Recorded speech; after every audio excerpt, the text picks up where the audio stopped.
What's up YouTube, Dale here from Zephyr, and today I am bringing you an update to one of my favourite decks that had just got even more new support, and that is of course 6 Samurai.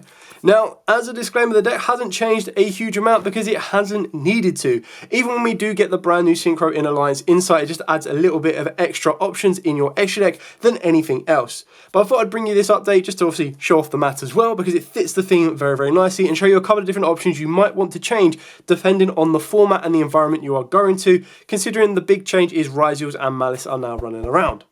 So with all of that out of the way, please smash that like button, hit that notification bell and subscribe so you don't miss out on any more upcoming content. Don't worry, this is not the FTK version as well. I personally prefer to play the combo version more than anything else. So diving headfirst into our main and ideal starter of the deck, which I really do hope gets a retrain at some point soon in the future, and that is of course legendary 6 Samurai Kaigeki. Now this is like the best one that you've got as your starter, because this is the one that lets you special another 6 Sam from the hand, specifically a level 4 or lower, and when you consider all of your other 6 Sam monsters, or the majority of them, are all extenders in their own rights anyway, we kind of want another normal summon monster that can kind of compare or combo off with Kaigeki that gives you a little bit more. Then of course we are playing triple Anarchist of the Monk. I'm really hoping that both Anarchist and Tactical Trainer get a well-deserved upgrade in the most recent OTS, which I believe drops in February, which would be really nice to get because both of these are absolutely amazing additions to the deck. Both of them being tuners, both of them being technical free extenders, and then on top of that, both of them giving you access to your asceticism, and of course, when I get to them, you've got Cunning, asceticism, and double strike. So all with them respectively getting you to these, just gives you another layer of extension should you need to.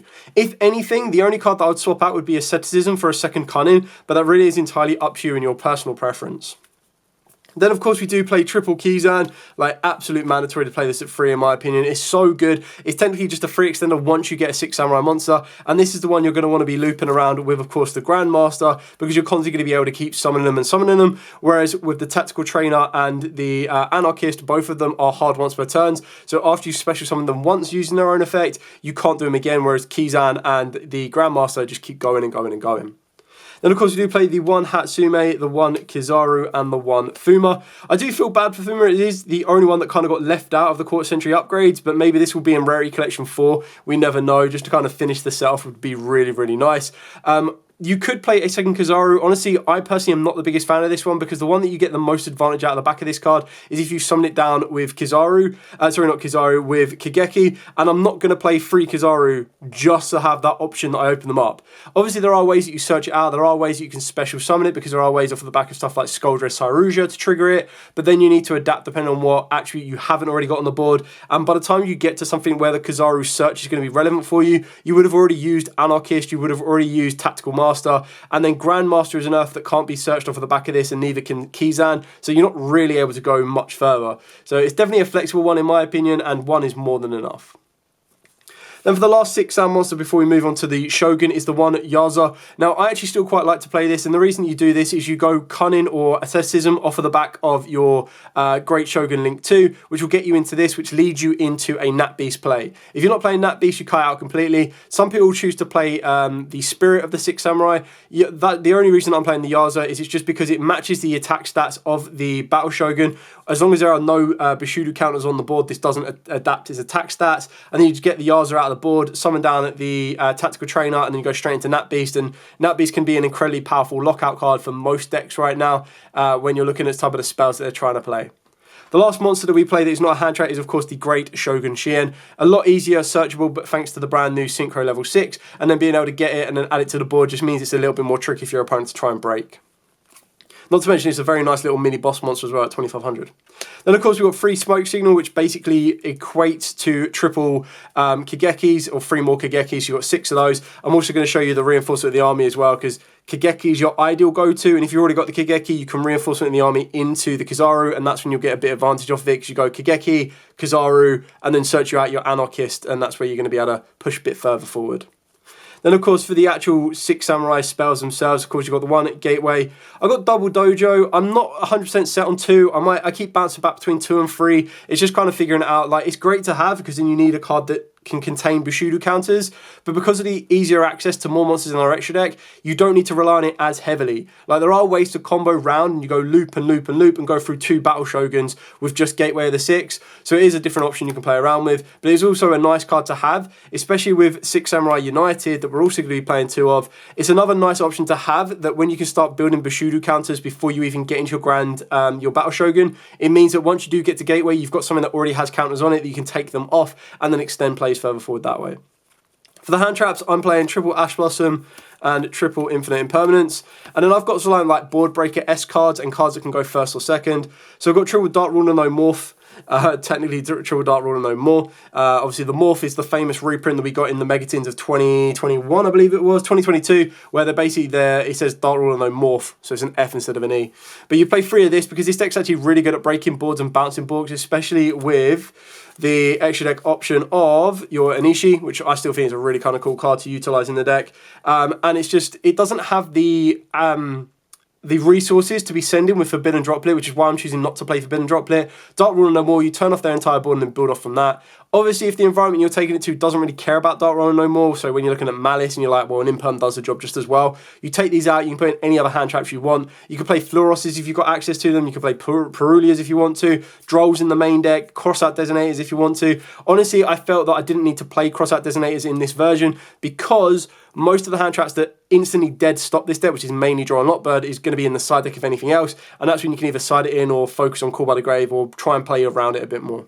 The last card that I'm main decking will be triple Book of Eclipse, just because I feel that this is a better board breaker. So like this could technically take the place of the Dark Ruler no more, and that's when you could start main decking something like a Nibiru if you wanted to. But most of the main decks out there, like Malice, like Ryzeal, are playing around it very, very consistently. So you want to try and main deck a card that is going to be useful in all rogue matchups as well as those dedicated matchups. And I feel that Book of Eclipse really does give you that option, because if they do stop you outright, you can still set a Book of Eclipse and it will cause them issues. And even if they don't, you can still set a Book of Eclipse, and if they like Dark Ruler your board or negate your board, you can then still respond with a Book of Eclipse, and that will then stop a Ryzeal board building or a Malice board building at the right time. So that's it for the entire main deck. Moving on to the extra deck. So for the extra deck, again, there's a bit of flexibility in this one, and also for the main deck, you can play Shunai and Shuho, so the fire, the husband and wife, the fire and the water if you want to, but honestly I'm not the biggest fan. Like, I don't feel that I need to play them in this deck. If they had a bit more synergy with being able to summon themselves a little bit more consistently, then that might be something you'd consider, but it kind of comes down to preference whether you want to play them or not. For the extra deck, of course, we've got 2 Battle Shogun. Like, you can go through these very easily, so 2 is more than enough. I've got 2 of the Legendary Lord, 6 Samurai, Shien. I think 2, this is like the best card that this deck got in the extenders. Like, of course, with the extenders, it helps out massively, but this card being a level 6 just works out really nicely, and this is your Monster Negate. And what a lot of people kind of misunderstand or don't understand is that these are soft once per turns to negates. So if you get rid of them and then bring them back, then negates are then back online, which is why Cunning's such a good card, because you can utilize the effect, get rid of it, and then Cunning bring it back, and you're in a great position. One of the original Shien, for one of the Anishi, and then of course the new card will go in as well, which is basically a extra deck version of the Kizan, which would be really kind of cool. I've got the one Dawn Dragstar. This is flexible, like you can take this out as well. The one card that I'm not playing is something like a Borosword or like an Aggressor, so you can put that in if you want to, and a Nightmare Phoenix in this place, but I quite like the idea of being able to add this to the board if I'm not able to add a Nat Beast. Then, of course, we've got the one Crystal Wing, the one Omega. Again, optional on the Omega, but there are times when you will build up into synchro plays very easily, and then you just want to use the Omega, rip one from your opponent's hand to clear out a bit of space, and then continue to build your board. And then the Omega comes back, and you already take away one of the opponent's cards, which could help them break the board or could be very helpful for them. Then got the one Nat Beast. It's just one of the ones that once you make it, it's very tricky to out. Yes, of course, if they have an Imperm, then of course it will negate it, but by the time they try to set up the Imperm, when you're ending your turn, you're either ending it on the original Shien, so you get to negate that Imperm anyway, or you've got Dawn Dragstar and Nat Beast, so you deal with the traps with your Dawn Dragstar, and then the spells and Nat Beast all through and through. And then you've got the one Baguska just as that all-out rank 4 lockout, alongside a Daguerre as the Timeless as your aggressor. And what I mean by that is this can either help you extend your board by bringing one back from the graveyard, and then you skip your main phase, your draw phase, and go straight, your main phase, and go straight into the battle phase when you bring one back from the graveyard, which is absolutely fine because your own board should be strong enough to OTK. Or, of course, you're drawing cards to help you extend should you need it. More times than not, you're bringing back from the graveyard. And the Baguska is if they have literally just hand trapped you to absolute death, and have really caused you issues, then of course you can kind of retaliate a little bit more. And that's when you're going to be able to like, yeah, no, that's not going to happen. We're not going to like, we're going to be able to just lock you down for a turn and then come back to me. And the last 3 cards we were playing is pretty standard: IP, SP, and then the Skull Dread.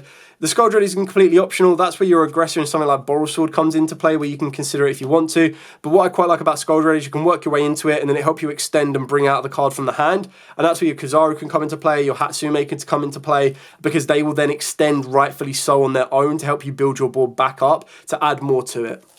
So that's it for the entire main deck and the extra deck. Side deck, in my opinion, is pretty standard on this one. You'd go for stuff like Dimensional Barriers. You could go for Spellbound if you're really worried about Ryziels. You've got Artifact Lanciers to deal with Malice decks. You've got Draw and Lot Birds to deal with the generic decks if that is something that's effective in your format and your local area. And you just have loads of different options to kind of play around with it. And it's great to see that 6 Sam have already got a second bit of support coming out, which is great because then I'm hoping that there'll be even more as well.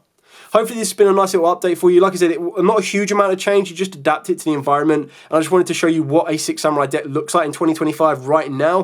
And obviously show off the amazing map because I think it looks really, really cool. Anyway, thanks so much for watching. Remember to like, comment, subscribe, share. Till next time, as absolutely always, stay safe and of course, happy dueling.